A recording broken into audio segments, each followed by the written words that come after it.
Welcome to Healthy Living. I'm Lori Johnson. Thanks for joining us. Our topic today is a faith-based weight loss program. My guest is Kristy McCammon, author of the book Life Unbinged. Kristy, thank you so much for being with us. You have an amazing, remarkable story. You lost 100 pounds and have been teaching other people how to do it ever since then. Thank you for being with us. Welcome. Thank you so much. I'm thrilled to be here. So your story is so relatable to so many people. For 30 years, you struggled with binge eating, with obesity, with being really a slave to your food, and tried every diet imaginable, and nothing seemed to work until you invited the Lord into this problem that you had, into your struggle. And that was 4 years ago, and you lost 100 pounds. You kept the weight off. Talk about how your weight loss struggle began. Okay, yes. Actually, it's now 7 years that ago because it was 2017, and I've kept the weight off for 6 years, which is awesome. And I'm so happy about that. But my struggle started really when I was young. Food just became a comfort and became a friend. And what started out possibly as in challenges and struggles and hardships became just a friend that was in every emotion, good, bad, happy, sad, angry, bored, celebration, grief. And so it became a part of me and a comforter and a friend. And ultimately, of course, I realized that that is not the comfort that lasts. Very short, and God has a comfort very different. But I felt like I should be able to figure it out by myself.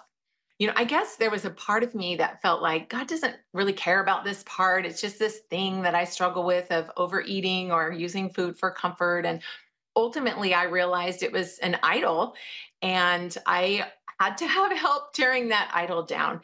And so, after a desperate prayer, I realized that. I have to eat to live. God created amazing, delicious, abundant, beautiful food, but we don't have to eat everything, right? And we don't have to eat all day. And so those boundaries and partnering with him in that struggle and weight loss changed everything for me. So your book is called Life Unbinged, Mhm. and your website is called lifeunbinged.com. And you say for 7 years you've kept the weight off, and you've been teaching other people how you did it. Talk a little bit more about your program. It felt like a really intense year of losing weight. And part of it was realizing that food was a struggle and an idol. And as a Christian, I felt like, man, I love God so much. I must be doing something wrong. I must not be praying hard enough. There was some disconnect. But I realized I was praying and asking for this help and deliverance, but I wasn't doing my part. Sometimes we ask for help, but we've got to move forward so he can help direct us. And so part of it was just understanding my worth, who I am in Christ, defeating the lies that I constantly heard in my head, whether they were from me or the enemy or a childhood bully. And so after walking through that, losing the weight, getting to maintenance, understanding that maintenance can be hard too, for sure, that I started just briefly sharing. I felt like the Lord said, write a blog. So I thought, okay, I'll just write one little blog, pick a name.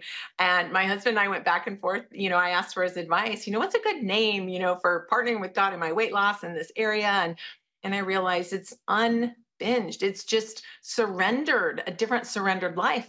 And so after I started sharing just briefly and opened up a social media page just for fun and out of obedience, actually, I felt like the Lord just wanted me to share with a couple people.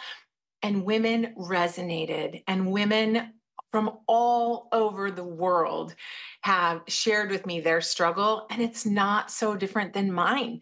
It's the struggle of using something for comfort other than Jesus, using something for comfort, putting something in the high place where God needs to be in the high place. So I just kind of over time developed a course, and I have, membership and online program where, we connect women with other women in small groups and sharing and meeting. And, I have a course called the 60-Day Surrender. And it's a program. Yes, there's a food plan, because reality is it's not all about the food, but it's not about the food. We have to have some sort of food plan. And for me, that's, real, whole, healthy food measured, abundant food. God created great food for us. So we should be eating that and nourishing ourselves, and daily time surrendering in his word, praying and worship, of course. And I teach the 10 tools of surrender that God taught me over that year. And we walk through that as a small group, and people share. And just, I've seen incredible healing that I had no idea what my little story was going to do to impact other women. And now I can't stop talking about it because I see this freedom and the other side of surrender for so many other women that it blows my mind. And I'm all about it. And I'm going to share, and I'm going to teach, and I'm going to walk other people through that same healing process. So it's not just about the food, it's understanding our worth, who we are, how to defeat the enemy. God gives us tools, right? He tells us that no temptation can overcome us. Well, I didn't want to ask him, take this temptation away, because I wanted that food. So at some point, I started realizing that he is greater. And in turning to him, I didn't even want those foods anymore. I don't even want them anymore. Wow, that's amazing that you don't even feel tempted by them anymore. Talk about this idea of idolatry. A lot of people would think, "Wait a second, what? What do you mean by that?" So, first of all, there are times I do feel tempted. It's not a perfect journey. I mean, there are certain temptations, because if we've done something for 30 years, they're in our brain, and we might have a thought that we might want something. But I teach the tools, and I have the tools in place to walk through a temptation plan, if you will, to work through that and get to the other side of that temptation. But as far as idolatry, if we put something and elevate something above our Lord and Savior Jesus, that is what we turn to when we're happy or sad or stressed or need comfort. I loved God so much, and I still do, of course, but I had such a great relationship with the Lord. But it was almost like I would turn, like, I'm really anxious, I really need this thing right now. And almost like I would turn the other direction, get my fix, and turn back. And so at some point, I realized that food was in the high place, and I had to tear that down. I didn't know how, though. I spent 30 years dieting, not an uncommon story to most women, right? Most women, on average, have tried 12 or more diets, some up to 30. Exercise, diets, plans, programs, shots, pills, you name it. We want a solution. So tearing down the idol of the food, obviously we still have to eat, but the idol of food for comfort and certain sweet ice cream or processed foods that were not giving me anything other than a quick hit so I could get back to life, realizing that I had to tear those down, and that God gives that so much better, so much greater. And I feel better, of course, but I can serve better, I can love better, and I bring glory to him. There's no shame and hiding. I think a lot of us feel a lot of shame because we want to have this area together. We want to be able to have one cookie or one piece of pizza. Not everybody can do that. Some people have a propensity towards eating more, or addiction, if you will. So for me, it was tearing that down and saying, you know what, there's just certain things that are taking the life from me, and I want things that give me life. Give you life. Absolutely. This is a wonderfully inspiring story. We're going to take a break and be right back with Kristy McCammon. The book is called Life Unbinged. Stay with us. Welcome back to Healthy Living. We are continuing our discussion with Kristy McCammon, author of the new book, Life Unbinged. And Kristy lost 100 pounds with her faith-based weight loss program 7 years ago, and is now, and has been since then, teaching other people to do the same thing. And, right before the break, you brought up such a great point, which is some people, a lot of us, I would dare say, I think I'm in this group too, can't really eat certain things in moderation. I say I'm only going to have a little bit, and then end up eating the whole package. I'm just going to have one piece of pizza, and then I just physically cannot seem to stop my hand from reaching for it. And it sort of reminds me of alcoholics. I mean, you can't say to somebody who's an alcoholic, oh, just have one beer a day. And it sort of reminds me of alcoholics. I mean, you can't say to somebody who's an alcoholic, oh, just have one beer a day.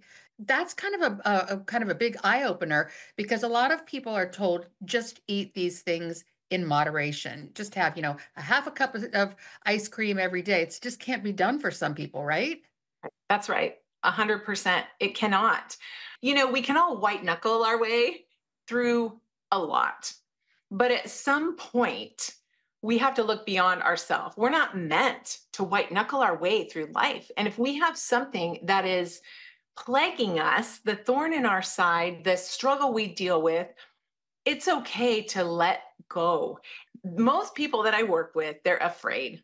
They're afraid to let go. And I was as well. I thought, how in the world am I going to live without that thing that I really want to eat every day because it helps calm me and comfort me and, bring me back to center, whatever I was thinking at the time. I was afraid to let go of those things. The most incredible thing is that it's freedom by letting go. And I tell people the first thing I say is you have permission to stop moderating. You don't have to moderate anymore. It's okay. None is easier than one. And it brings this whole amazing level of freedom that I never dared to dream. I didn't know that. I thought I'd be white knuckling forever and, having this food noise and thoughts and fighting.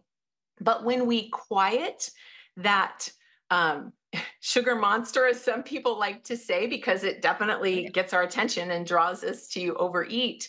When we quiet that, the cravings go away.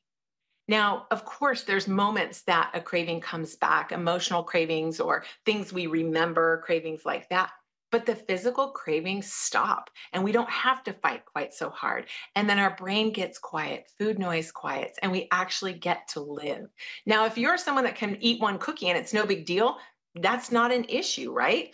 But many people, many, and I believe there's that propensity towards addiction. For me, I never drunk alcohol 2 times, but I've never experienced that. It was never something I wanted to do. I just thought, nope, that's not for me. But food can play that same role. It's still the thing I turn to for comfort. Of course, the consequences and outcomes are different, but the idea is that we don't have to moderate. I don't know where the concept came that we have to be able to eat, a cookie or ice cream or pizza. But let me tell you, on social media, I get a lot of people telling me, you're so wrong. You need to be able to eat those things. Why? They weren't even around, 90 years ago, 70 years ago, many things weren't even around. So why do I need to be able to eat them? I don't. I eat all the food groups: protein, vegetables, fruit, fat, grains, great, delicious, amazing food that God created for me to eat. And in fact, sweets are such a dessert. Pineapple, strawberries, blueberries, all those great things. When we get food back in its rightful place and sugar is no longer on the top of our brain and our tongues, all those things taste amazing. So we're not missing out on anything. It's interesting because they say the same things that other people with other addictions have. People can't imagine their lives without alcohol, without pornography, without gambling, shopping, whatever your addiction is. But the Yeah. catch is you can live your life without alcohol or gambling or those other things, but you can't live without food.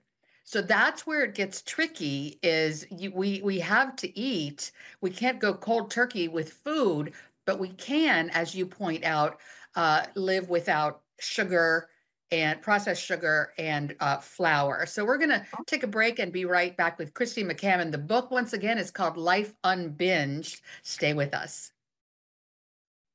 Welcome back to Healthy Living. We're talking to Kristy McCammon, author of the book Life Unbinged. And before the break, we were talking about how you actually can cut out sugar and flour completely. And that's really what you recommend, isn't it?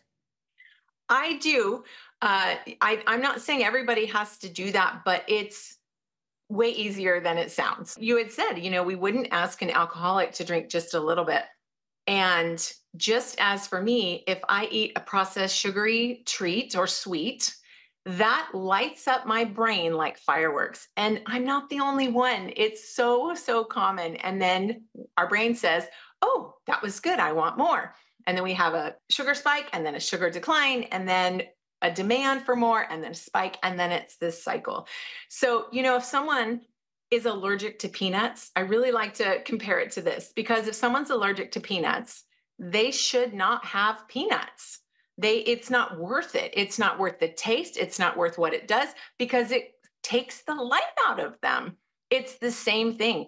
It's no different. Processed sugar and flour have very adverse effects in my life, immediate and long term, and I don't want them. And so I'm going to put up some hard, fast boundaries and put in all the tools in place. Of course, support, reaching out to others, having a temptation plan, reaching out to the Lord and his trust that he promises that no temptation can overcome us. So sometimes we have to look hard for the way out, but if we want it, we can find it.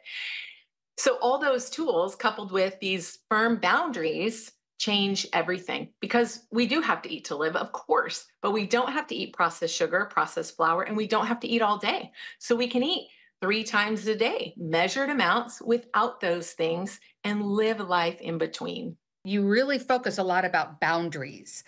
You don't really snack between meals, because some of these plans are like grazing is okay. And, talk Yeah, about what your plan consists of and what it doesn't have. We know sugar and right. flour is kind of not on the list at all. Sort of like try to Correct. avoid those completely. Yes. And natural sugar is great. I always like to point that out because there are programs and there are people who say you shouldn't eat fruit. I don't understand that. It makes no sense to me. It is God given, beautiful, sweet fruit. And guess what? Fruit is filled with fiber and water, which allows that natural sugar to slowly release to our bloodstream. And we're eating it with a meal. I encourage eating it with the meal because it just slowly releases. There's no high sugar spike or anything like that from it. But I really don't like that people say you shouldn't eat fruit. Well, that does not compute in my brain. So, we eat 3 meals a day. Now, there are people, I work with a lot of women who've had bariatric surgery or have some medical issues where they have to eat more often. So I have a 4 meal a day or a 5 meal a day plan as well, or a 2 meal a day for those who like longer periods of fasting. But it's the same amount of food broken up into measured portions for those meals. So the idea is to write out the food the night before or the morning of. We know what we're having. It takes the decision out of it. We plan it, we make it, we put it together, we eat it, and then we go on to the next thing and we live. We don't question, should I have more? What should I do? Where should I eat? Because we all know if we're on the way home from work or soccer practice or wherever we're at, and we're on the way home and we don't have a plan at home, that drive through looks real easy. And so it's much easier to go off plan if we don't have a plan. That is fantastic. And you talk about writing down the food, planning ahead. Talk about other things like the food journal and writing down other things like the way you feel when you eat Mhm. and how that's helpful. Okay, yes. I have a food journal, but I recommend people always, write down what you eat. And so I plan it out ahead of time. It's the same thing I've done. I have 5 kids and a very busy life, and I've always written down our meal plan for the week. It's been very helpful. My husband knows, what's happening. I know what groceries to get. Everybody knows kind of what we're having, that evening. It's no different than me creating less decisions in my brain in that day. So if it is an anxious day or a stressful day or a crazy day, we all have them. I already know, okay, it's lunchtime. This is what I'm preparing for myself or my family. Takes out the decision making because I'm a firm believer that when we have those feelings happening, our decisions are not always the best, right? They can be swayed a little bit if we're, tired or bored or emotional. We can be swayed by our emotions. And it's important to me to not be swayed by that. So I do think it's Right. important if we do overeat also to make sure we're aware and we give ourselves grace and figure out what led to that moment. Absolutely fantastic. This is such great information. We're going to take one final break and be right back with Kristy McCammon. The book is called Life Unbinged. Stay tuned. Welcome back. We're talking with Kristy McCammon, author of the book Life Unbinged. And, binge eating is you talked about it before. So many of us have done it in secret, and it does bring on such a feeling of shame and self loathing. And that's what the enemy wants. And so many of us, when we do that, and I'm, speaking from experience, we give up. We're like, well, I blew it. I guess this isn't going to work. But you talk about this idea of grace, where, okay, I messed up, but I'm not a complete failure, and it helps you get back on track, right? Absolutely. We do not have perfection available to us this side of heaven. So we have to accept God's grace. We can't think that it's all on us because, in essence, then we're idolizing ourselves. I am weak. I'm going to make mistakes, and God's strength is made perfect in my weakness. And when I fail or fall or struggle, He offers complete grace upon grace upon grace. And it's up to me to take that, not run with the struggle, but run with the grace and see, okay, I made a mistake, but I can make the next right choice and pick up back right up with the next right meal, whatever that is. I don't have to keep going in that direction. I can turn right back around to God, who loves, adores, treasures me and you, and offers total grace to get right back on track. Christy, unfortunately, we're out of time. Tell our viewers where they can get your book and find out more about you. Okay, thank you. My website is lifeunbinged.com. Same thing as on Instagram and Facebook and all the places. YouTube, I try and share tips, truth, and recipes across social media. And as well as in my book, I have courses and quick start weight loss guides and trackers and all of that. And my book is on Amazon. It's in pre-order. It releases March 4th, and it is good to go. And I'm so excited to get it into the hands of women and those who are ready for a course or a small group. Look online and you'll see all of the options. Well, thank you so much for being with us today, your devotion to the Lord, and for this wonderful tool that I'm sure is going to help so many more people than it already has. Christy, thanks for being with us. Thank you. I appreciate it so much. And thanks to you for tuning in for this edition of Healthy Living. I'm Lori Johnson, and we'll see you again next week.